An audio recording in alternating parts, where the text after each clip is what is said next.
மாமல்லபுரம் திருவிடந்தை கிராமத்தில் சித்திரை முழுநிலவு வன்னியர் இளைஞர் பெருவிழா மாநாடு நடைபெற்றுக் கொண்டிருக்கிறது. இந்த மாநாட்டிற்கு வருகை தந்து இறுதியாக எழுச்சி உரை ஆற்ற இருக்கின்ற உலகில் வாழ்கின்ற 2.5 கோடி வன்னியர்களுக்கு விடிவெள்ளி நம்முடைய சமூக நீதி காவலர், மக்கள் காவலர், மரியாதைக்குரிய மருத்துவர் ஐயா அவர்களே, எனக்கு முன்பு பேசிய மாநில வன்னிய சங்கத்தின் தலைவர் பூத்தா அருள்மொழி அவர்களே, கட்சியின் கௌரவ தலைவர் திரு ஜி.கே. மணி அவர்களே, இந்த மாநாட்டு திடலை மிக சிறப்பாக வடிவம் அமைத்து கொடுத்த முன்னாள் மத்திய ரயில்வே துறை இணை அமைச்சர் ஏ.கே. மூர்த்தி அவர்களும், இந்த மாநாட்டில் நம்ம எல்லோரும் அன்போடு வரவேற்ற மாநில வன்னிய சங்கத்தின் செயலாளர், முன்னாள் சட்டமன்ற உறுப்பினர், இரவு பகலும் இங்கே தங்கி அழகுமிக்க இந்த திடலை நமக்கு கொடுத்த திருக்கச்சூர் ஆறுமுகம் அவர்களே,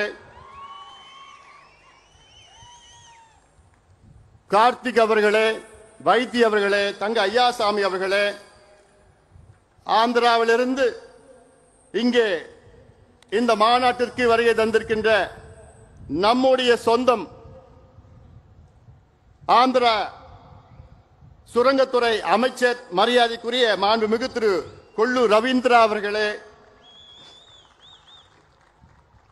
தம்பி ராஜன் அவர்களே, கர்நாடகாவிலிருந்து வருகை தந்திருக்கின்ற முன்னாள் மேயர் மரியாதைக்குரிய திரு பி.ஆர். ரமேஷ் அவர்களே, முன்னாள் சட்டமன்ற உறுப்பினர் மரியாதைக்குரிய நரேந்திர பாபு அவர்களே, மரியாதைக்குரிய ஷடி விஜயகுமார் திகழர் அவர்களே, மரியாதைக்குரிய என் கிருஷ்ண மைசூர் சம்புகுல சத்திரிய சங்கத்தை சார்ந்தவர்களே, சிங்கமகளூர் ரவிக்குமார் அவர்களே, வாசு கர்நாடகா வன்னியகுல சத்திரிய சங்கத்தின் வாசு அவர்களே, மலேசியாவிலிருந்து வருகை தந்திருக்கின்ற குள்ளப்பன் மணியன் கவுண்டர் அவர்களே, லண்டனில் இருந்து வருகை தந்திருக்கின்ற பாப்பா வெற்றி அவர்கள், சாமு சாவன் மாநில தலைவர் முனைவர் சிவபிரகாசம் அவர்கள் மற்றும் நேரமின்மை காரணத்தால் மேடையில் இருக்கின்ற அனைத்து சொந்தங்களே, எங்களுடைய அன்னை மேடையில் இருக்கின்றார்கள். இங்கே எழுச்சியோடு, வீரத்தோடு, நம்பிக்கையோடு வருகை தந்திருக்கின்ற என் தம்பிகளே, என் தங்கைகளே, என் அண்ணன்மார்களே, என் அக்காமார்களே, தாய்மார்களே, என் உயிரினு மேலான அன்பு சொந்தக்காரர்களே, உங்கள் அனைவருக்கும் இந்த அன்புமணி ராமதாசின் பணிவான வணக்கங்கள். உங்களை அனைவரையும் நானும் ஒரு முறை அன்போடு வரவேற்கின்றேன். இரு கரங்களை கூப்பி உங்களை வணங்கி நான் வரவேற்கின்றேன்.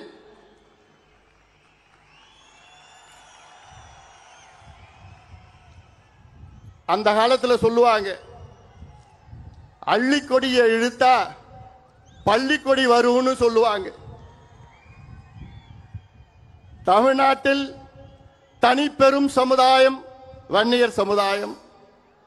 The single largest community in Tamil Nadu வன்னியர்கள். அப்படிப்பட்ட நம் சொந்தங்கள் இன்று மாமல்லபுரத்தில் சித்திரை முழுநிலவு இங்கே அந்த நேரத்திலே இங்கே சந்திக்கின்றோம். இது ஏதோ ஒரு சமுதாய சந்திப்போ ஜாதி சந்திப்போ கிடையாது. இது நம்முடைய குடும்ப சந்திப்பு. வேற யாருக்கும் இப்படி அமையாது. இங்கே வந்திருப்பவர்கள் எல்லாம் என்னுடைய தொப்புள் குடி உறவுகள், என் சொந்தங்கள். இங்கே ஏதோ வந்தமா போனமா கிடையாது. இந்த சந்திப்பில் வரலாறு இருக்கிறது. இது சாதாரண சந்திப்பு கிடையாது. இதற்கு முன்பு இதே மண்ணிலே 1000 ஆண்டுகள் நம் சொந்தங்கள் இதே மண்ணிலே சித்திரை முழுநிலவு நேரத்திலே அந்த மணர் கடற்கரையிலே சோறு எடுத்துக்கொண்டு அங்கே சந்தித்தார்கள். 1000 ஆண்டுகள் நம்முடைய பாரம்பரியம் இது. அந்த பாரம்பரியத்தை பின்பற்றி தான் இங்கே நாம் சந்திக்கின்றோம். ஏதோ அரசியல் கூட்டம் கிடையாது, இது நம்முடைய வரலாறு. இந்த சந்திப்பில் எனக்கு இவ்வளோ எழுச்சியாக நடைபெறுகின்ற இந்த மாநாடு, தமிழ்நாட்டின் வரலாற்றில் இப்படி ஒரு மாநாடு யாரும் நடத்தியது கிடையாது என்று அவ்வளோ செய்திகள் என்று எனக்கு வந்து கொண்டிருக்கின்றன. ஆனால் இந்த நேரத்திலே எனக்கு மிகப்பெரிய ஒரு வருத்தம், என்னுடைய அண்ணன் காடுவெட்டியார் மாவீரன் இந்த மாநாட்டிலே இல்லை என்று. காரணம், 12 ஆண்டுகளுக்கு முன்பு இதே மண்ணிலே என்னுடைய அண்ணன் காடுவெட்டியார் அவர்கள் மிக பிரம்மாண்டமான மாநாட்டை நடத்தினார்கள். இன்று மட்டும் என் அண்ணன் காடுவெட்டியார் இருந்திருந்தால் நானும் அவருடைய அன்பு தம்பியை போன்று அந்த பகுதியிலே நான் அமர்ந்து கொண்டிருப்பேன். காடுவெட்டியார் மறைவில்லை, நம்முள் இருக்கின்றார்.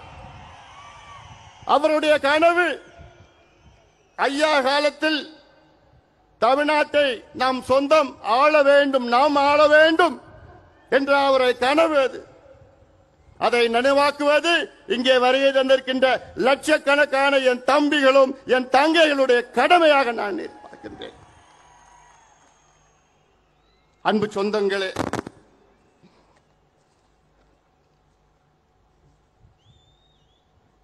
அந்த காலத்தில் நான் சொன்னது போன்று இந்த விழாவின் பேர் இந்திர விழா, வசந்த விழா. அப்படித்தான் இந்த விழா இங்கே நடைபெற்றுக் கொண்டிருக்கிறது. தமிழ்நாடு மட்டுமல்ல, கர்நாடகா, ஆந்திரா, ஏன் மலேசியா, சிங்கப்பூரிலிருந்து வருகின்றார்கள் நம் சொந்தங்கள் எல்லாம். இன்று உலகத்தில் நம் சொந்தங்கள் 140 நாடுகளில் இருக்கின்றார்கள். நீங்கள் எல்லோரும் இந்த காட்சிகளெல்லாம் பார்த்திருப்பீர்கள். அதை பற்றி நான் அதிக பேச போவது கிடையாது. இனி நாம் என்ன செய்ய வேண்டும் என்று பேச இருக்கின்றேன். மாலையில் 4 மணியிலிருந்து நாம் பார்த்தோம், எத்தனையோ படங்களை பார்த்தோம், காட்சிகளை பார்த்தோம், நடனம் பார்த்தோம், ஒளிப்படங்களை பார்த்தோம். அதில் இன்றைய நம் இளைஞர்களுக்கு நம்முடைய பாரம்பரியம், நம்முடைய வரலாறு தெரியவில்லை. அதற்காகத்தான் உங்களுக்கு இவ்வளோ நேரம் இதையெல்லாம் உங்களுக்கு தெளிவுபடுத்தத்தான் இந்த காட்சியில் எல்லாம் உங்களுக்கு நாங்கள் கொண்டு வந்திருக்கின்றோம். நெருப்பில் வந்தவர்கள் நாம். நமக்கு மட்டும்தான் ஒரு புராணம் இருக்கிறது. இந்தியாவிலே நம் சமுதாயத்துக்கு மட்டும்தான் ஒரு புராணம் இருக்கிறது, வேறு எந்த சமுதாயத்தும் கிடையாது. காரணம், நாம் வன்னியக்குள்ள சத்திரியர்கள் தான். அதே போன்று இந்த மண்ணை ஆண்டவர்கள், நம் குலத்தில் பிறந்த மன்னர்கள், ஜமீன்தார்கள், அது மட்டுமில்ல வள்ளல்கள், போராளிகள், தியாகிகள், அத்தனை பேரும் நீங்கள் பார்த்திருக்கிறீர்கள். உங்களுக்கு அதை சொல்வதெல்லாம் இங்கே இருக்கின்ற இளைஞர்களுக்கு ஒரு விழிப்புணர்வு ஏற்படுத்த வேண்டும் என்ற நோக்கத்திலே தான். சுதந்திரத்திற்கு முன்பு நினைத்து பாருங்கள், எத்தனை பேருக்கு தெரியும் நாகப்ப படையாட்சி? தென்னாப்பிரிக்காவிலே காந்தி அவர்கள் தொடங்கிய சத்தியாகிரக போராட்டத்தில் உயிர் நீத்த முதல் தியாகி. இந்திய விடுதலை சத்தியாகிரக போராட்டம் அடித்தளம். இந்திய விடுதலை போரிலே, அந்த சத்தியாகிரக போராட்டத்திலே தென்னாப்பிரிக்காவிலே உயிர் நீத்த முதல் தியாகி மயிலாடுதுறை சார்ந்த நாகப்பன் படையாட்சி. இது எவ்வளவு பெருமை, இது எவ்வளவு பெரிய வரலாறு. இது யாருக்காவது தெரியுமா? இல்ல. ஏன் பின்னாடி படையாட்சின்னு பேர் வருது, வேற எந்த காரணம் இல்லை. அஞ்சலை அம்மாள் வீரத்தாய், கடலூரை சார்ந்தவர். காந்தி அவர்களை பார்க்க நேரில் வந்தவர். அது மட்டுமல்ல, காந்தி அவர்கள் பார்க்க வேண்டும் என்று மருதான் இந்த குதிரையிலே அங்கே காந்தி அவர்களை சந்தித்தார் அஞ்சலை அம்மாள். அவரும் இன்னைக்கு இந்திய அளவிலே சுதந்திர போராட்ட வீரர் என்று வந்திருக்க வேண்டும். ஏன் வரல? ஏன்? இந்த ரத்தத்தில் பிறந்துட்டாங்க, அதான், வேற எந்த காரணம் இல்லை. ஏன்? நம்முடைய ஐயா ஆணைமுத்து படையாளி. ஐயா ஆணைமுத்து தந்தை பெரியார் அவருடைய உண்மையான வாரிசு. அவர் இன்னைக்கு யார் எவ்வளோ வாரிசுன்னு சொல்லிட்டு இருக்கிறாங்க. ஐயா ஆணைமுத்து அவர்கள் அந்த காலத்தில் வட இந்தியாவில் நினைச்சு பாருங்க, இங்க இருந்து நம் சொந்தக்காரர் வட இந்தியாவில் போயிட்டு பீகார், உத்தரப்பிரதேஷ், மத்திய பிரதேஷ், ஹரியானா, ராஜஸ்தான்ல அங்கே அவ்வளவு விழிப்புணர்வு போராட்டங்கள் நடத்தி மண்டல் கமிஷனை வர வைத்தவர் ஐயா ஆணைமுத்து அவர்கள். மண்டல் கமிஷன் அவர் வர வைக்கலன்னா இன்னைக்கு இந்தியாவில் ஓபிசி இடஒதுக்கீடு கிடையாதுயா. இதுல எனக்கு ஒரு பெருமை இருக்கிறது. இந்தியாவிலே ஓபிசி இடஒதுக்கீடு இதை பெற்று தந்தது 2 சத்திரியர்கள். ஒன்று ஐயா ஆணைமுத்து அவர்கள் மண்டல் கமிஷனையே கொண்டு வந்தது. அடுத்தது நம்முடைய இனமான காவலர் சமூகநீதி போராளி மருத்துவர் ஐயா அவர்கள். ஐயா அவர்கள் இல்லை என்றால் இன்று இந்திய அளவிலே ஓபிசிக்கு கல்வியில 27 விழுக்காடு இன்று வரைக்கும் வந்திருக்காது. அந்த ஐக்கிய முற்போக்கு அரசிலே அந்த கூட்டத்தில் ஐயா அவர்கள் கலந்து கொண்டு சோனியா அம்மையாரை பார்த்து, நீங்கள் இடஒதுக்கீடு கொண்டு வருவீர்களா இல்லையா, இல்லை நாங்கள் இந்த கூட்டணியை விட்டு வெளியேறுகிறோம் என்று ஆவேசமாக பேசினார்கள். சோனியா காந்தி அம்மையார் அவர்கள் ஐயாவை பார்த்து, டாக்டர் கூல் டவுன் பண்ணுங்க, அமைதியா நம்ம பேசிக்கலாம். பிறகு அன்று மாலை மீண்டும் சந்தித்து ஒரு முடிவெடுத்தார் சோனியா காந்தி அம்மையார். என்னன்னு, மருத்துவர் ஐயா அவர்கள் அழுத்தத்தால் இந்தியாவிலே அந்த ஆண்டு வருகின்ற ஆண்டில் ஓபிசிக்கு கல்வி நிலையத்திலே 27 விழுக்காடு இடஒதுக்கீட்டை அறிவித்தார் சோனியா காந்தி அம்மையார் அவர்கள். இது எவ்வளவு பெரிய வரலாறு. இது யாருக்காவது தெரியுதா? இல்லையே, இந்த ரத்தத்துல பிறந்துட்டாங்க. இன்னைக்கு ஐயா இந்தியாவிலே 6 இடஒதுக்கீடுகளை பெற்று தந்திருக்கின்றார்கள். சாதாரணமா அது செய்ய முடியுமா? 6 இடஒதுக்கீடுகள். இன்னைக்கு ஒரு இடஒதுக்கீடும் யாரும் இந்தியாவில் யாரும் பெற முடியல. ஆனால் நினைத்து பாருங்கள், ஐயாவுடைய ஆவணப்படத்தில் நீங்க பார்த்திருப்பீங்க, அருந்ததிகளுக்கு 3 விழுக்காடு, இஸ்லாமியர்களுக்கு 3.5 விழுக்காடு, எம்பிசி 20 விழுக்காடு, வன்னியர்களுக்கு 10.5 விழுக்காடு, மத்தியிலே மருத்துவத்துறையிலே பட்டியலின மக்கள் பழங்குடி மக்களுக்கு 22.5 விழுக்காடு இடஒதுக்கீடு, இதர பிற்படுத்தப்பட்ட மக்கள் ஓபிசிக்கு 27 விழுக்காடு. இதுதான் வரலாறு. ஆனால் அந்த அளவுக்கு ஐயாவுக்கு அங்கீகாரம் இருக்கிறதா, கிடைத்திருக்கிறதா? இல்லை. ஏன்? இந்த ரத்தத்தில் பிறந்துட்டார். ஆனா இந்த சமுதாயம் எப்படி பயன்படுத்துறாங்க பாருங்க சமுதாயத்தை. தமிழ்நாட்டில் தனிப்பெரும் சமுதாயம் இன்னைக்கு படிப்பறிவு இல்லை, குடிசையில் வாழ்ந்து கொண்டிருக்கிறது, கூலி வேலை செய்து கொண்டிருக்கிறது, விவசாயம் செய்து கொண்டிருக்கிறது, எந்த தொழிலும் கிடையாது. இந்த சமுதாயத்தை ஆண்டு கொண்டிருக்கின்ற கட்சிகள் எல்லாம் வெறும் வாக்கு வங்கிகளாக பயன்படுத்திக் கொண்டிருக்கிறார்கள். ஓட் பேங்க், அவ்வளவுதான். உங்களை எப்படி பார்க்கறாங்க? ஓட்டு பேங்க், அவ்வளவுதான். தேர்தல் நேரம் வந்தா உங்களை பயன்படுத்துவாங்க, தேர்தல் முடிஞ்சா முடிஞ்சு போச்சு. அதே போன்று மற்ற சமுதாயங்களும் உங்களை எப்படி பயன்படுத்துகிறாங்க தெரியல. எங்கேயாவது பிரச்சனை வந்ததுன்னா உடனே ஓடி வருவாங்க. ஐயோ நீங்க தாங்க, வாங்க நீங்க தாங்க.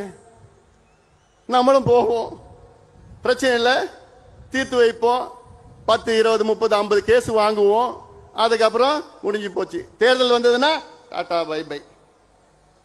இதான் நம்முடைய காலகாலமா நடந்துட்டு இருக்குது. இல்லை, அதனால இன்றைக்கு இந்த கூட்டம், நாம் கூடிய கூட்டம், நம்முடைய உரிமைகளுக்காக நாம் இங்கே கூடியிருக்கின்றோம்.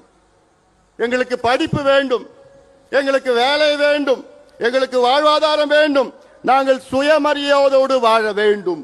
அந்த நோக்கத்திற்காகத்தான் இங்கே லட்சக்கணக்கான என் சொந்தங்கள் இங்கே கூடியிருக்கின்றோம். ஏதோ சும்மா இங்க வந்தோமா கூட்டமா இந்த தேர்தலுக்காகவோ கூட்டணிக்காகவோ அரசியலுக்காக நம்ம கூடல. இங்க நாம் உரிமைகளுக்காக நாம் கூடியிருக்கின்றோம்.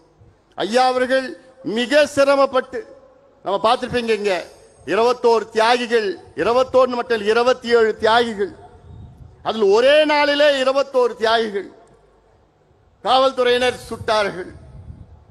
அதன் பிறகு ஐயா அவர்கள் நமக்கு வாங்கி தந்தது 20 விழுக்காடு எம்பிசி என்ற இடஒதுக்கீடு. அந்த இடஒதுக்கீடு வந்து கிட்டத்தட்ட 35 ஆண்டுகள் ஆகின்றன, 36 ஆண்டுகள் ஆகிறது இடஒதுக்கீடு வந்து. ஆனால் 36 ஆண்டுகள் ஆகியும் இன்று நமக்கு சரியான முறையிலே வேலை வாய்ப்பு இல்லை, நமக்கு சரியான முறையிலே கல்வி கிடைக்கவில்லை. அதனால்தான் ஐயா அவர்கள் மீண்டும் போராடி, கடந்த ஆட்சியாளரிடம் மன்றாடி போராடி அழுத்தம் கொடுத்து வன்னியர்களுக்கு 10.5 விழுக்காடு இடஒதுக்கீடு பெற்று தந்தார்கள். ஆனால் அதையும் சூழ்ச்சியாளர்கள் அதை கெடுத்து நீதிமன்றத்துக்கு சென்று நமக்கு எதிரான ஒரு தீர்ப்பு வந்தது. பிறகு உச்சநீதிமன்றத்திற்கு சென்றோம். உச்சநீதிமன்றத்திலே தெளிவாக தீர்ப்பு கொடுத்தார்கள். என்னவென்று, தமிழ்நாட்டில் வன்னியர்களுக்கு உள்ஒதுக்கீடு கொடுக்க எந்த தடையும் கிடையாது, அது நீங்கள் தாராளமாக கொடுக்கலாம், தரவுகளை சேகரித்து நியாயப்படுத்தி கொடுங்கள் என்று உச்சநீதிமன்றம் சொன்னார்கள். சொல்லி எவ்வளவு நாள் ஆகுது தெரியுமா? தீர்ப்பு வந்து எவ்வளவு நாள் ஆகுது தெரியுமா? 1136 நாட்கள். 1136 நாட்கள் தீர்ப்பு வந்து, ஆனால் தமிழக அரசு கொடுப்பதற்கு மனம் இல்லை, முதலமைச்சருக்கு கொடுப்பதற்கு மனம் இல்லை. எத்தனையோ முறை முதலமைச்சருக்கு நாங்கள் இப்போ பார்த்தோம், எத்தனையோ முறை சந்தித்தோம். ஆனா முதலமைச்சர் அவர்கள் தொடக்க காலத்தில் நன்றாக எங்களை வரவேற்றார், நிச்சயமாக கொடுப்பேன் என்று நம்பிக்கை கொடுத்தார்கள். ஐயா அவர்கள் முதலமைச்சர் ஸ்டாலின் அவர்களை பல முறை சந்தித்தார். சந்திக்கின்ற பொழுது, ஐயா கவலைப்படாதீங்க, நிச்சயமா நான் தரேன், நான் ஒவ்வொரு முறையும் இப்ப பாக்குறப்போ உறுதியா நான் தரேங்க, நீங்க தைரியமா போங்க. அதுல ஒரு முறை சொன்னார் என்கிட்ட, இந்த சட்டசபை கூட்டத்தொடரிலே கொடுக்கவில்லை என்றால் அடுத்த ஆண்டு கல்வி போயிடும் சொன்னப்போ, இதற்காக நான் தனியாக ஒரு ஸ்பெஷல் அசெம்பிளி செஷன் வைக்கிறேன்னு என்கிட்ட முதலமைச்சர் உறுதி கொடுத்தார்கள். இப்படி இவ்வளவு காலமாக பார்த்தோம், கடிதம் எழுதினார் ஐயா, எல்லாம் பண்ணோம். ஆனால் திடீரென்று முதலமைச்சர் அவர் மனசை மாத்திக்கிட்டார். ஏன் மாத்தினார் இன்னைக்கு வரைக்கும் தெரியல. 2 ஆண்டு காலம் எங்களுக்கு உறுதியளித்த முதலமைச்சர் இறுதியாக எங்களால் கொடுக்க முடியாது, கணக்கெடுப்பு நடத்தாமல் வன்னியர்களுக்கு இடஒதுக்கீடு கொடுக்க முடியாது, அந்த கணக்கெடுப்பு மத்திய அரசு தான் எடுக்க வேண்டும் என்று ஒரு பொய்யான செய்தியை மீண்டும் மீண்டும் முதலமைச்சர் சட்டமன்றத்திலும் வெளியிலும் பேசிக் கொண்டிருக்கின்றார். எவ்வளவு பெரிய துரோகம் இது! சமுதாயத்திற்கு நிகழ்ந்த மிகப்பெரிய துரோகமாக நான் பார்க்கின்றேன். முதலமைச்சர் சொல்வது, தமிழக அரசிற்கு கணக்கெடுப்பு நடத்த அதிகாரம் இல்லையா உங்களுக்கு? பிறகு உங்கள் தந்தை எப்படி எடுத்தார்? கடந்த காலத்திலே எம்ஜிஆர் அவர்கள் எப்படி எடுத்தார்கள்? உங்கள் தந்தையை நிறுவிய சட்டநாதன் கமிஷன் 1969-70 நிறுவிய கமிஷன், அவர்கள் ஒரு பரிந்துரை கொடுத்தார்கள், ஒரு கணக்கெடுப்பு நடத்தி அந்த கணக்கெடுப்பு அதற்கு அவர்களுக்கு அதிகாரம் இல்லையா? எம்ஜிஆர் அவர்கள் 1984 அம்பாசங்கர் கமிஷனை நிறுவினார். அம்பாசங்கர் அவர்கள் வீடு வீடாக டோர் டு டோர் எனுமரேஷன் செய்தார்கள். அப்பொழுது அவருக்கு அதிகாரம் இல்லையா? அதன் பிறகு ஜனார்தனன் கமிஷன் அவர்கள் இதெல்லாம் ஒன்றாக சேர்த்து கொலேட் பண்ணி அவர்கள் ஜனார்தனம், நீதி அரசு ஜனார்தனம் 3 பரிந்துரைகளை கொடுத்தார்கள் அரசுக்கு, திமுக அரசுக்கு. ஒன்று, அருந்ததியர்களுக்கு 3 விழுக்காடு உள்ஒதுக்கீடு கொடுக்க வேண்டும் என்று நீதியரசு ஜனார்தனம் பரிந்துரை கொடுத்தார். அதை அப்படியே கலைஞர் அவர்கள் ஏற்றுக்கொண்டார், அருந்ததியர்களுக்கு உள்ஒதுக்கீடு கொடுத்தார். 2வது பரிந்துரை ஜனார்தன் அவர்கள் கொடுத்தது, இஸ்லாமியர்களுக்கு 3.5 விழுக்காடு உள்ஒதுக்கீடு பிசியிலே கொடுக்க வேண்டும் என்று கொடுத்தார். அதையும் கலைஞர் அவர்கள் அப்படியே ஏற்றுக்கொண்டார். இதே நீதியரசு ஜனார்தன் 3வது பரிந்துரை என்ன? வன்னியர்களுக்கு 13.1 விழுக்காடு தனி ஒதுக்கீடு கொடுக்க வேண்டும் என்று அந்த பரிந்துரையும் கொடுத்தார். அதை மற்றும் கலைஞர் ஏற்றுக்கொள்ளவில்லை, அதை மற்றும் குப்பையிலே தூக்கிவிட்டார், வீசிவிட்டார். எவ்வளவு பெரிய துரோகம் இது! எவ்வளவு பெரிய துரோகம் இது! உங்களுக்கு எங்களுடைய வாக்குகள் மட்டும் வேண்டும். 1957 திமுக போட்டியிட்ட முதல் தேர்தல். அந்த தேர்தலில் திமுக 15 தொகுதிகளில் வெற்றி பெற்றது. அதில் 14 தொகுதிகள் வன்னியர் வாழ்கின்ற பகுதி. 1962 திமுக 50 தொகுதிகளை வெற்றி பெற்றது. அதில் 45 தொகுதிகள் வன்னியர்கள் வாழ்ந்து கொண்டிருக்கிற தொகுதிகள். 1967 திமுக ஆட்சிக்கு வருகிறது. அப்பொழுது 138 தொகுதிகளை வெற்றி பெறுகிறது. அதில் 92 தொகுதிகள் வன்னியர்கள் வாழ்கின்ற தொகுதிகள். இப்படி இந்த சமுதாயம் உங்களை ஆட்சியில் அமர வைத்து உங்களுக்கு இவ்வளவு ஆதரவு கொடுத்து, ஏன் இன்னைக்கு திமுகவிலே அதிக சட்டமன்ற உறுப்பினர்கள் கொடுத்த சமுதாயம் என்ன சமுதாயம்? இந்த வன்னியர் சமுதாயம் தான். 23 சட்டமன்ற உறுப்பினர்களை இந்த சமுதாயம் உங்களுக்கு கொடுத்திருக்கிறது. அதிகபட்ச சட்டமன்ற உறுப்பினர்கள் ஒரு சமுதாயத்தில். ஆனால் உங்களுக்கு இந்த சமுதாயத்திற்கு படிப்பும் வேலையும் கொடுக்க உங்களுக்கு மனசு இல்லைன்னா எப்பேற்பட்ட மனசு உங்களுக்கு? துரோகமாக நான் பார்க்கின்றேன். சமுதாயத்துக்கு செய்கின்ற துரோகமாக பார்க்கின்றேன். அப்படி நாங்க உங்களுக்கு என்னையா செஞ்சோம்? என்ன நாங்க தப்பு பண்ணோம்? இதெல்லாம் நீங்கள் எல்லாம் சிந்திக்க வேண்டும். சும்மா ஏதோ வந்தோம் போனோம் பார்த்தோம் எல்லாம் கிடையாது. இந்த நேரம் முக்கியமான நேரம். இந்தியா பாகிஸ்தான் பிரச்சனை நடக்குது. அது ஒரு பக்கம் நடந்துட்டு இருக்கு. இன்னைக்கு சீஸ்ஃபயர் இருக்கு. ஆனாலும் இந்த நேரத்தில் ஏதோ நம்ம வந்தோம் ஆட்டம் பாட்டம்லாம் போடல. இங்க நிகழ்ச்சி போட்டதெல்லாம் உங்களுக்காக, உங்களுக்கு தெரிஞ்சு கொள்ளணும், உங்க வரலாறு தெரிஞ்சுக்கணும்னு தான் போட்டிருக்கு. ஏன்னா நீங்க யார் யார் பின்னாடியே போயிட்டு இருக்கீங்க. அடுக்கு மொழியில வசனம் பேசினா முன்னாடி போயிட்டு இருக்கீங்க. சினிமாவில் நடிச்சா போயிட்டு இருக்கிறீங்க. ஆனா அதை விட முக்கியம், நாங்க நீங்க படிக்கணும், உங்க பிள்ளைகள் படிக்கணும், படிச்சு வேலைக்கு போகணும்னு 45 ஆண்டு காலம் நம்முடைய மருத்துவர் ஐயா அவர்கள் உங்களுக்காக உழைத்துக் கொண்டிருக்கின்றார்கள். 45 ஆண்டு காலம் வித்து பாருங்கள். இன்னைக்கு தமிழ்நாட்டில் ஏன் நம்ம தனியா ஒதுக்கீடு கேட்கிறோம்? வன்னியர்கள் ஏன் கேட்கிறோம்? ஏன் கேட்டோம்? முதல்ல தமிழக அரசு சொல்லுது, இன்னைக்கு வன்னியர்கள் 20 விழுக்காடு எம்பிசியில 12% எடுத்துக்கிறாங்க, 13% எடுத்துக்கிறாங்க. இப்படி பொய்யான செய்தியை சொல்லிக் கொண்டிருக்கின்றார்கள். எவ்வளவு பெரிய ஒரு பொய் அது, துரோகம் அது. நான் அதுக்கு ஒரு உதாரணம் நான் சொல்றேன். இன்னைக்கு தமிழ்நாட்டிலே உயர் காவல்துறை பொறுப்பில் இருப்பவர்கள் 109 பேர். டிஜிபி, ஏடிஜிபி, ஐஜி, டிஐஜி, இந்த டாப் போலீஸ் ஆபீசர் 109 பேர் இருக்கிறாங்க. அதுல எத்தனை வன்னியர்கள் இருக்காங்க தெரியுமா? ஒண்ணே ஒண்ணு. இதை விட ஒரு சமூக அநீதி கிடைக்குமா? இருக்குமா? நடக்குமா? தமிழ்நாட்டில் தனிப்பெரும் சமுதாயம், சிங்கிள் லார்ஜஸ்ட் கம்யூனிட்டி தமிழ்நாட்டில் வன்னியர் சமுதாயம். ஆனால் 109 காவல்துறை உயர் அதிகாரியில் ஒரே ஒரு வன்னியர் இருக்கின்றார் என்றால் யாரு செஞ்ச தப்புங்க அது?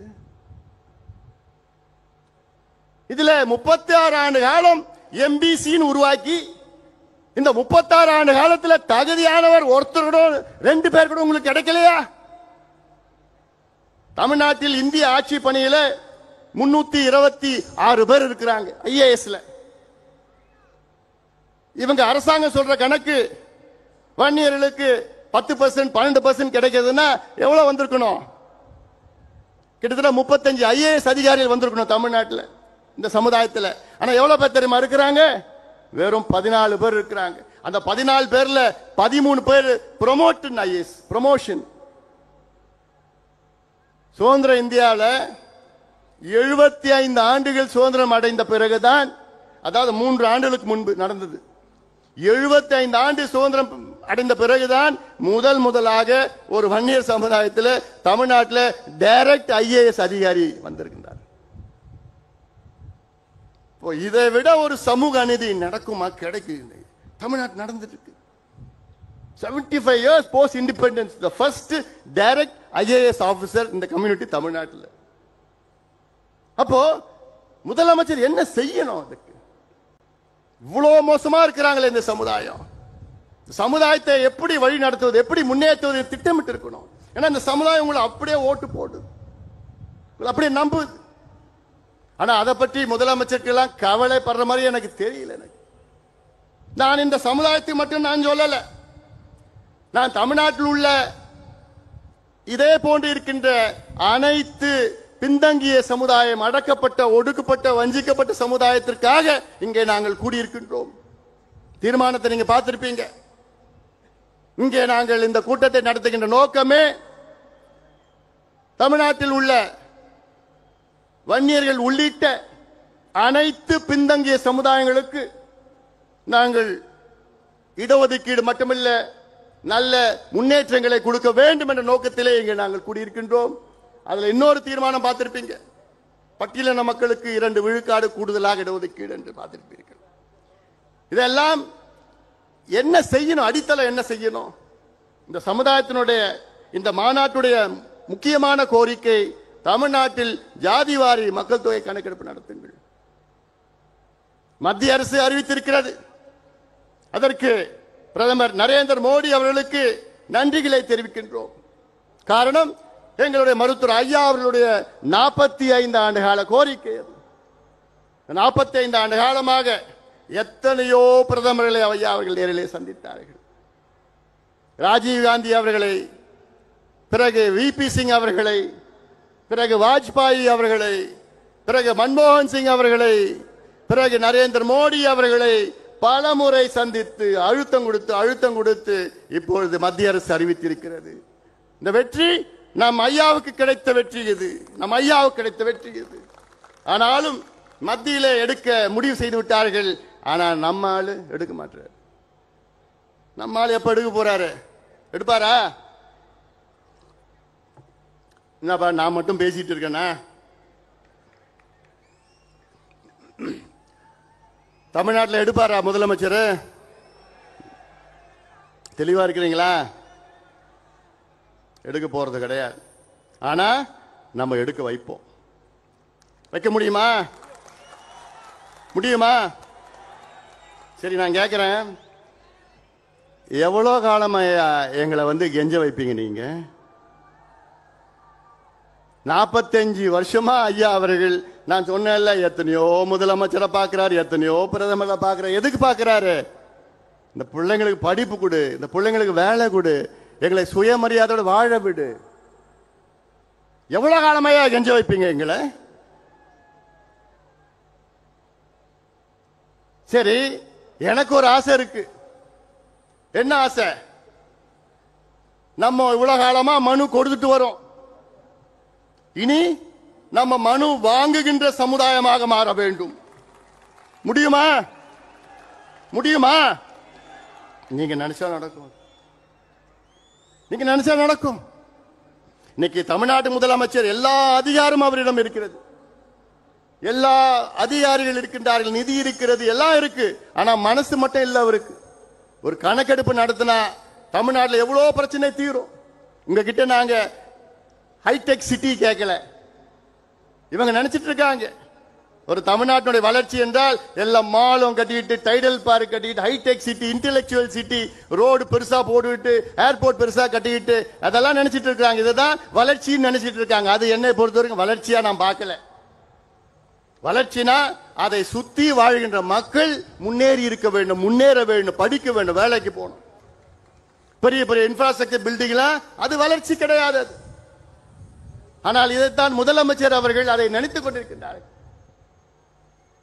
இன்னைக்கு ஏன் தமிழக அரசு சாதிவாரி கணக்கெடுப்பு நடத்தணும்? முதன்மை காரணம், தமிழ்நாட்டில் 69 விழுக்காடு இடஒதுக்கீட்டை பாதுகாக்க வேண்டும். இன்னைக்கு இந்த இடஒதுக்கீடு உச்ச நீதிமன்றத்திலே வழக்கு இருக்கிறது.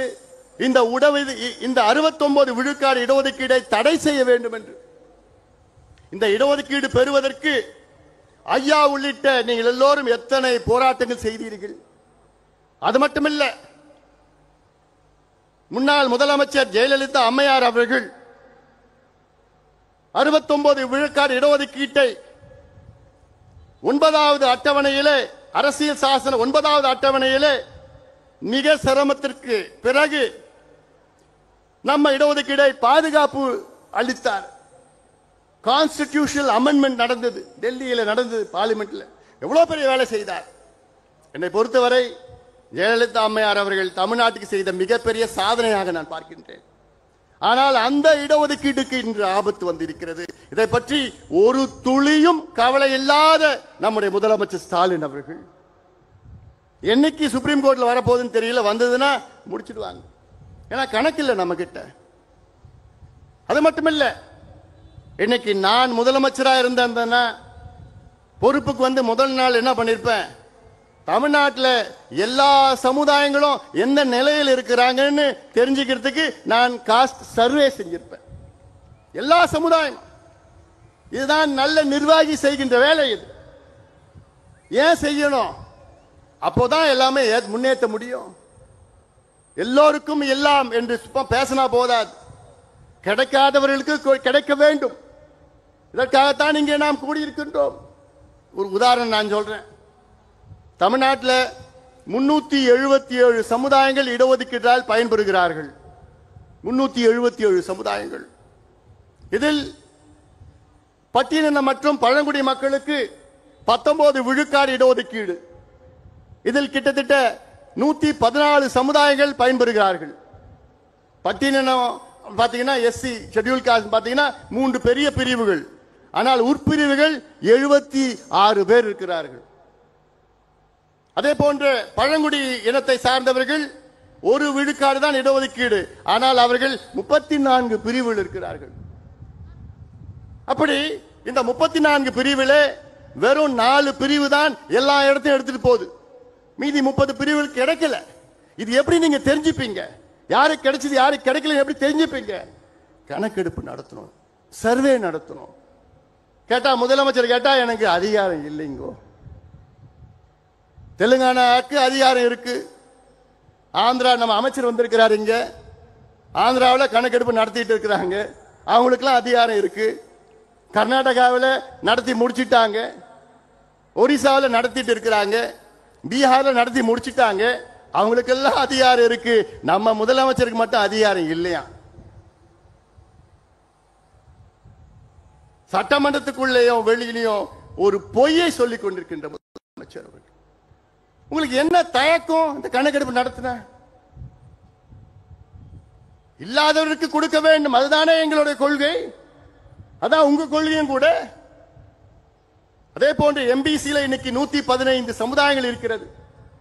இந்த 115 சமுதாயத்தில் எந்த சமுதாயத்துக்கு கிடைக்கலன்னு எப்படி தெரியும் உங்களுக்கு? எந்த சமுதாயம் எல்லா இடத்தையும் எடுத்துட்டு போறாங்கன்னு எப்படி தெரியும் உங்களுக்கு? எத்தனையோ சமுதாயத்திற்கு எம்பிசியில ஒரு இடம் கூட கிடைக்கல. அது ஒரு கணக்கு. மற்றொரு கணக்கு இருக்கிறது. எம்பிசியில 115 சமுதாயங்கள் இருக்கிறது. இதில் 114 சமுதாயம் ஒட்டுமொத்தம் அவங்களுடைய மக்கள் தொகை கணக்கு பார்த்தீங்கன்னா தமிழ்நாட்டில் 6.8 விழுக்காடு தான். மொத்தமா சேர்ந்தா தமிழ்நாட்டினுடைய மக்கள் தொகையில 6.8 விழுக்காடு.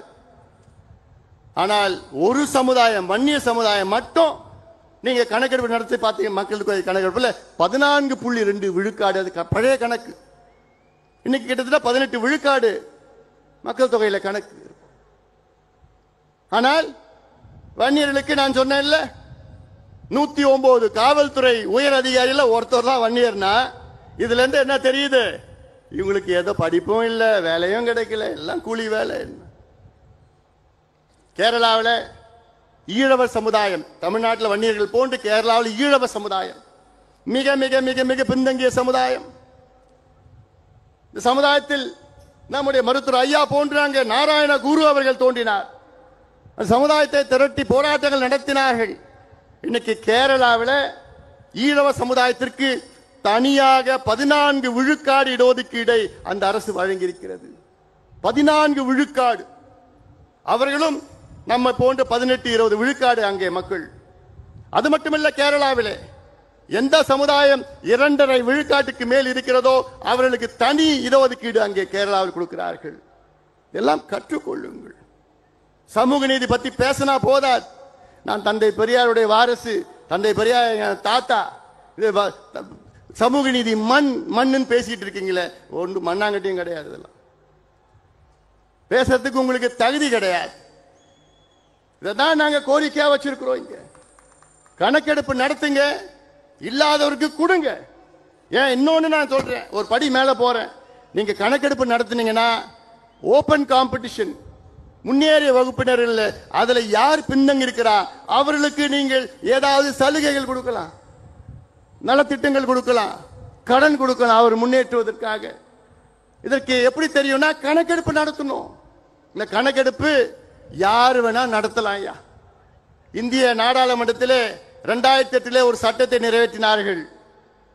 இந்திய மக்கள் தொகை புள்ளியியல் சேகரிப்பு சட்டம், இந்தியன் ஸ்டாட்டிஸ்டிக்கல் ஆக்ட் 2008. இந்த சட்டத்தின்படி இந்தியாவிலே மத்திய அரசு கணக்கெடுப்பு நடத்தலாம், மாநில அரசு கணக்கெடுப்பு நடத்தலாம், உள்ளாட்சி பிரதிநிதிகள் கணக்கெடுப்பு நடத்தலாம், ஏன் பஞ்சாயத்து தலைவர் கூட கணக்கெடுப்பு நடத்தலாம். ஒரு பஞ்சாயத்து தலைவர் இந்த சட்டத்தின் கீழ் அவர் பஞ்சாயத்தில் எத்தனை வீடு இருக்கு, அந்த வீட்டில் என்ன வீடு, கூரை வீடா கல்லு வீடா, அந்த வீட்டில் எத்தனை பேர் இருக்கின்றார்கள், அவர்கள் எந்த சமுதாயத்தை சார்ந்தவர்கள், எந்த மதத்தை சார்ந்தவர்கள், எந்த மொழி எந்த இனத்தை சார்ந்தவர்கள், அவங்க படிச்சிருக்கிறாங்களா, பட்டதாரி இருக்கிறாங்களா, அவங்க வீட்டில் கழிப்பறை இருக்கிறதா, மின்சாரம் இருக்கிறதா, சைக்கிள் இருக்குதா, பைக் இருக்குதா, நிலம் இருக்குதா, இந்த எல்லாம் கணக்கெடுப்பு ஒரு பஞ்சாயத்து தலைவர் எடுக்கலாம். ஆனா நம்ம முதலமைச்சர் எங்களுக்கு அதிகாரம் இல்லைங்கோ, எங்களுக்கு அதிகாரம் இல்லைங்கோ இப்படி என்று போய் சொல்கின்ற ஒரு முதலமைச்சர் பார்க்கிறீங்களா? எதுக்குங்க பயம் உங்களுக்கு?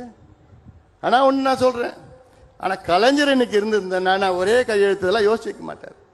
கணக்கெடுப்பு நடத்தி எல்லாருக்கும் என்ன, எல்லாருக்கும் நாங்க கேட்கறது எங்களுக்காக நாங்க கேட்கல, கிடைக்காதவங்களுக்கு நாங்க கேட்கிறோம். ஏன்னா இந்த சமுதாயம் அப்படிப்பட்ட சமுதாயம், உங்களுக்கு எல்லாம் சோறு போடுற சமுதாயம். நான் உங்களுக்குன்னு சொன்ன இந்த நேரலை மூலமாக பார்த்து கொண்டிருக்கின்ற மக்கள், கோடிக்கணக்கான மக்கள் நான் சொல்றேன். நான் நீங்க இந்த மக்கள் மட்டும் இல்லைன்னா தமிழ்நாட்டு மக்கள் சோறு சாப்பிட முடியாது. இந்த மக்கள் மட்டும் இல்லைன்னா, இங்க இருக்கின்ற மக்கள் மட்டும் இங்க இல்லைன்னா வீட்டில் நீங்க நிம்மதியா வாழ முடியாது. ஏன்னா உங்க வீடு கட்டி கொடுக்கிறது இந்த சமுதாயம் தான். உங்களுக்கு சேத்துல நின்று உங்களுக்கு சோறு போடுறது இந்த சமுதாயம் தான். நீங்க கார்ல ஹாயா ரோட்ல போறீங்க இல்ல, அந்த ரோடு போடுறது இந்த சமுதாயம் தான். உங்களை மானத்தை காப்பாத்துறது, நீங்க போடுற ட்ரெஸ் போடுறீங்கல்ல, அந்த பருத்தியை விளைய வைக்கிறது இந்த சமுதாயம் தான்.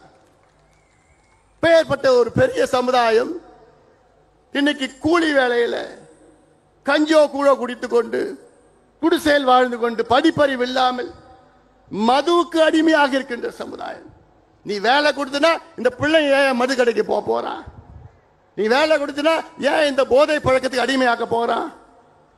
வட தமிழ்நாட்டில் பார்த்தீங்கன்னா எங்க பார்த்தாலும் டாஸ்மாக் விற்பனை. ஓஹோ, காரணம் பிள்ளைங்களுக்கு வேலை கிடையாது, படிப்பு கிடையாது. இதை உருவாக்குங்கள் என்று மருத்துவர் ஐயா அவர்கள் கெஞ்சிட்டு இருக்காரு. 45 ஆண்டு காலம் கெஞ்சிட்டு இருக்கிறார் ஐயா. எவ்வளவு ஆழமாக கெஞ்ச வைப்பீங்க எங்களை? நீங்க எல்லாம் முடிவு பண்ணா போதும், கட்சியெல்லாம் பார்க்காதீங்க. வரும் காலம் நம் காலம், அந்த முடிவை நீங்க எடுங்க. என் தம்பிகள் என் தங்கைகள், நீங்க முடிவெடுத்தா போதும். யாரோ பின்னாடி போறீங்க, போவாதீங்க. வாங்க, எங்கள் பின்னால் வாங்க, இந்த அண்ணன் பின்னால் நீங்க எல்லாம் வாங்க. உங்களுக்காக நான் வாழ்ந்து கொண்டிருக்கின்றேன். மாவீரன் குருவை போன்று நான் உங்களுக்காக நான் வாழ்ந்து கொண்டிருக்கின்றேன். ஒட்டுமொத்த என் சொந்தங்கள் எல்லாம் வாருங்கள், என் பின்னால் வாருங்கள். உங்களுக்கு நான் படிப்பு நான் வாங்கி தருகின்றேன், வேலை வாய்ப்பை உருவாக்குகின்றேன். நாம் ஆள வேண்டும், ஆளுகின்ற காலம் வந்து விட்டது. இந்த படத்தெல்லாம் பார்த்தீங்கல்ல, எப்படி வாழ்ந்த மக்கள் நாம், இந்த மண்ணை ஆண்டவர்கள், இந்த பூர்வகுடி மக்கள் நாம், இந்த மண்ணுக்கு சொந்தக்காரர்கள் நாம், இந்த மண்ணை காப்பாற்றினோம். இந்த மண்ணுக்காக எத்தனையோ ஏரிகளை வெட்டினோம். வீராணம் ஏரியிலிருந்து, செம்பரம்பாக்கம் ஏரியிலிருந்து, மதுராந்தகம் ஏரியிலிருந்து, அரசுமங்கலம் ஏரியிலிருந்து, வெல்லிங்டன் ஏரியிலிருந்து எல்லா ஏரியும் வெட்டியது யாரு? என் பாட்டன். என் பாட்டன் பூட்டன் இந்த மண்ணை பாதுகாத்து காடை வளர்த்து மரங்களை நட்டு இந்த மண்ணை செழுமையாக ஆக்கிய என் பாட்டன் பூட்டன் பூரக்குடி மக்கள் நாம் இந்த மண்ணுக்கு சொந்தக்காரர்கள். ஆனால் இவங்க வந்தாங்க, கோமணத்தை புடுங்கினாங்க, நிலத்தை புடுங்கினாங்க, விவசாயத்தை அழிச்சாங்க, எல்லாத்தையும் நம்மள நாசமாக்கி கூலியாக ஆக்கி மதுவை கொடுத்து நம்ம குடியாரனாக மாத்தி விட்டாங்க. இதான் இவர்கள் செய்தது. அதனால்தான் நாங்க சொல்றோம், இனி ஒரு மாற்றம், ஆட்சி மாற்றம் வேண்டும், நாம் ஆள வேண்டும் என்ற என் தம்பிகள் தங்கைகள் உங்கள் மனதிலே ஒவ்வொரு நாளும் நீங்கள் உங்கள் மனதிலே அதை ஒழிக்க வேண்டும். ஆம், இனி நம்முடைய காலம், நாம் ஆள வேண்டும் என்ற அந்த எழுச்சி உங்கள் மனதிலே வர வேண்டும். இன்னொன்று, இப்பொழுது இந்த தீர்மானம் ஒன்று படித்தோம். அதில் தனியார் துறையிலே இடஒதுக்கீடு வேண்டும் என்று.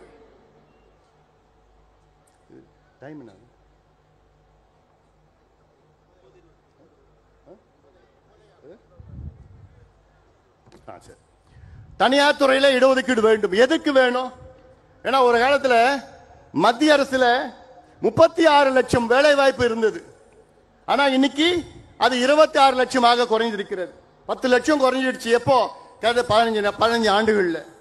தமிழ்நாட்டில் கிட்டத்தட்ட 2002ல தமிழ்நாட்டில் 12 லட்சம் அரசு வேலைகள் இருந்தது. இன்னைக்கு அது 8 லட்சமாக குறைந்தது. வேலை இல்லை, அரசு வேலையே கிடையாது. அது இல்லாம தமிழக அரசு என்ன செய்யறாங்கன்னா, இந்த group D, group C and group D இத ரெண்டுத்தையும் எல்லாமே அவுட் சோர்ஸ் பண்ணிடுறாங்க, தனியார் மயமாக்கிட்டாங்க. அவங்களுக்கு இந்த ஒப்பந்த முறையில வேலை வாய்ப்பை உருவாக்கி, அந்த ஒப்பந்த முறையில அதுல ரிசர்வேஷன் இடஒதுக்கீடு கிடையாது, காசு வாங்கிட்டு அவங்க வேலையை சேர்த்துடுறாங்க. அதனால இனி எங்களுக்கு தனியார் துறைகளை இடஒதுக்கீடு வேணும். இந்த சட்டத்தை இயற்றுங்கள், சட்டத்தை கொண்டு வாருங்கள். காரணம், அரசியல வேலை இல்லை எங்களுக்கு. அதே போன்று தமிழக அரசு ஆட்சி வருவதற்கு முன்பாக நீங்கள் ஒரு சத்தியம் செய்தீர்கள். நாங்கள் ஆட்சிக்கு வந்தவுடன் தனியார் துறையிலே தமிழ்நாட்டில் உள்ள தமிழர்களுக்கு 75 விழுக்காடு அங்கே வேலை வாய்ப்பிலே நாங்கள் ஒதுக்கீடு ஒதுக்குவோம் என்று சொன்னீர்கள். இன்னைக்கு வரைக்கும் நடக்கல. அது ஒரு பக்கம்.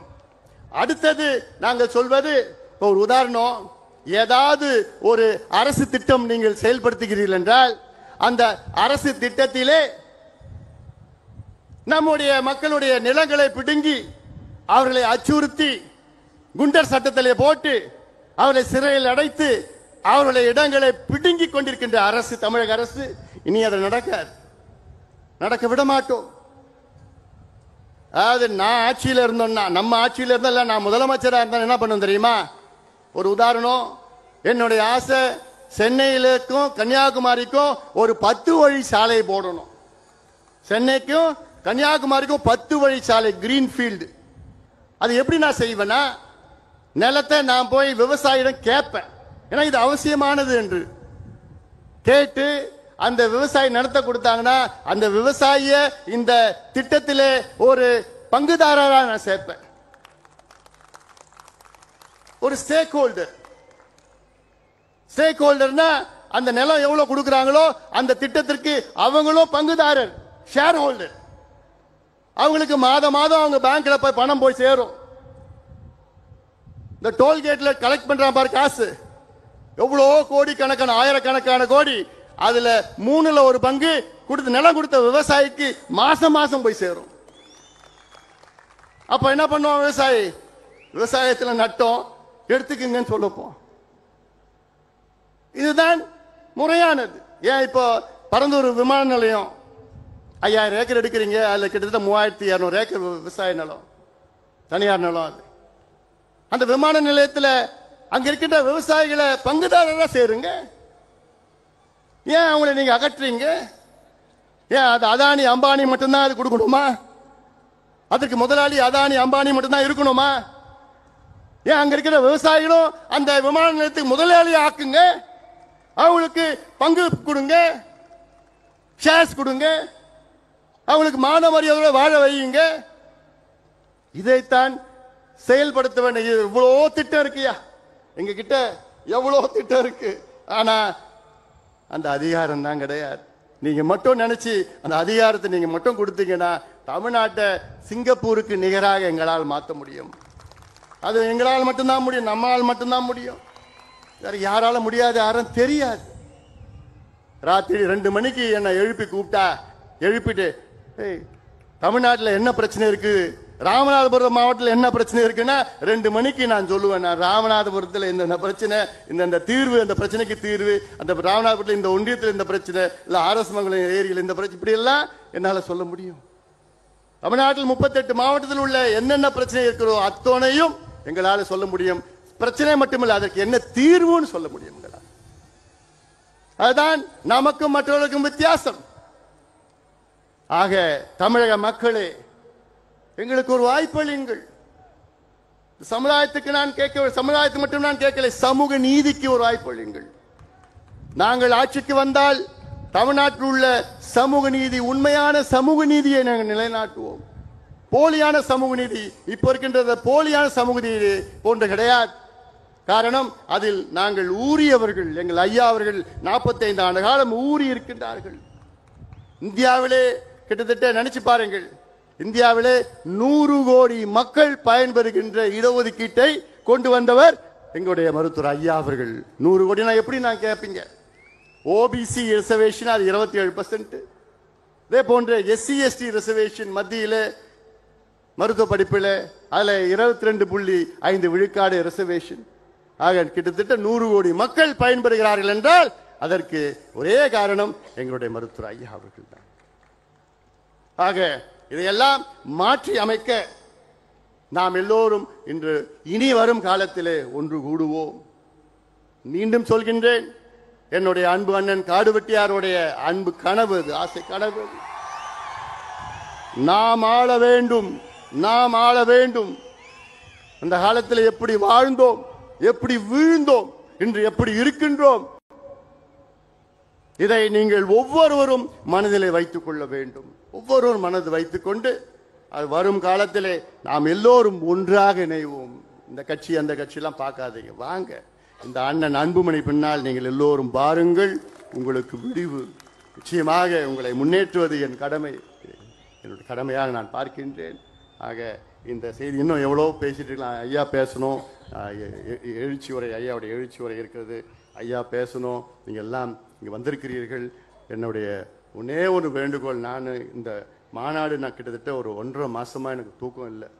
இன்னைக்கு ராத்திரி நான் தூங்க போறது கிடையாது. ஏன்னா நீங்க எல்லாமே நீங்க பத்திரமா வீட்டுக்கு போய் சேர்ந்துட்டீங்க. அந்த செய்தி வந்த பிறகுதான் எனக்கு தூக்கம் வரும். அது வரைக்கும் எனக்கு தூக்கமே வராது. மீண்டும் மீண்டும் சொல்றேன், நீங்க பத்திரமா எந்த பிரச்சனை இல்லாம அமைதியான முறையில் நீங்க போங்க. நான் மற்ற தலைவர்கள் போன்று கிடையாது. நீ அத்துமீறு, அது செய், இதை செய்யல நான் சொல்ல மாட்டேன். நீ அமைதியா இரு, படிச்சு வேலைக்கு போ, வேலைக்கு போய் உன் குடும்பத்தை காப்பாத்து, அப்புறம் கட்சிக்கு வா. இதான் என்னுடைய நோக்கம். என்ன, ஒரு என் தம்பியோ தங்கையோ ஒரு வழக்கு கூட நீ வாங்கக்கூடாது. ஒரு வழக்கு, எந்த பிரச்சனைக்கு நீ போவாதையா. ஐயா உங்களுக்கு இடஒதுக்கீடு வாங்கி கொடுத்திருக்கிறாரு, அதுல படிச்சு வேலைக்கு போ. அதுதான் நோக்கமே, நம்முடைய நோக்கமே அதுதான். அதற்காகத்தான் இங்கே நம்ம கூடியிருக்கிறோம். அதனால நீங்க பத்திரமா நீங்க போங்க. அதுக்கு பிறகு நானும் வரேன், ஒவ்வொரு கிராமமா நான் வரப்போறேன் உங்களை சந்திக்க. நான் உங்களை தேடி, உங்கள் விடை தேடி, நான் இல்லத்தை தேடி நான் வர இருக்கின்றேன். அதற்கு நீங்கள் எல்லோரும் ஒன்றாக ஒற்றுமையாக இருக்க வேண்டும். இந்த மாநாடை மிக சிறப்பாக இந்த திடலை ஏற்பாடு செய்த நம்முடைய ஆக்ஷன் கிங் AK மூர்த்தி, திருக்குச்சூர் ஆரம்பம் உள்ளிட்ட இங்க எத்தனையோ பேர் இங்க இருக்கிறாங்க, மேடையில் இருக்கிறாங்க, இவ்வளோ பேர் இருக்கிறாங்க. ஏன் நில்லுங்களா கொஞ்ச நேரம். லோக்கல் நிர்வாகிகளா, இவங்களுக்கு ஒரு கைத்தட்டல் கொடுங்க. இவ்வளோ கிட்டத்தட்ட 1.5 மாசமா இங்க இரவு பகல் இந்த வெயில்ல போட்டு எவ்வளோ வேலைகள், இந்த பிரம்மாண்டமாக மாநாடு. உங்களுக்கு எல்லாம் நன்றி நான் தெரிவிக்கிறேன். நான் இந்த மாநாட்டின் சார்பில் நன்றி தெரிவிக்கிறேன். என்னுடைய அன்பு அண்ணன், பாசத்துடைய அண்ணன் CR பாஸ்கரன் அவர்கள் எங்க இருக்கிறார்? அவர் அவருக்கு ஒரு மிகப்பெரிய ஒரு நன்றி. ஏன்னா அவர் இது வரைக்கும் 20 மாநாடுகள் அவர் நடத்தியிருக்கிறார்.